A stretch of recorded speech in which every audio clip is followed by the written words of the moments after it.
আসসালামু আলাইকুম বন্ধু, কেমন আছেন? আলাইকুম আসসালাম বন্ধু। ভালো আছি। সংক্ষেপে একটা কথা বল, মুসলিমরা কি কাবার উপাসনা করে?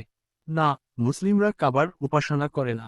তাহলে কাবার দিকে মুখ করে নামাজ পড়ে কেন?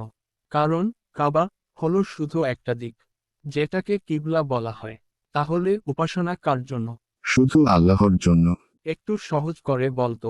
যখন মুসলিমরা নামাজ পড়ে, তারা কাবার দিকে মুখ করে, কিন্তু দোয়া করে আল্লাহর কাছে। ওহ, তাহলে কাবা উপাসনার বস্তু না। না, এটা শুধু দিক। কাবা হচ্ছে কিবলা, আল্লাহ হচ্ছে উপাসনার একমাত্র সত্তা। এখন পুরো বিষয়টা ক্লিয়ার। মুসলিমরা কাবাকে সম্মান করে, কিন্তু উপাসনা করে শুধু আল্লাহর জন্য। কাবা দিক দেখায়, ইবাদত শুধু আল্লাহর জন্য।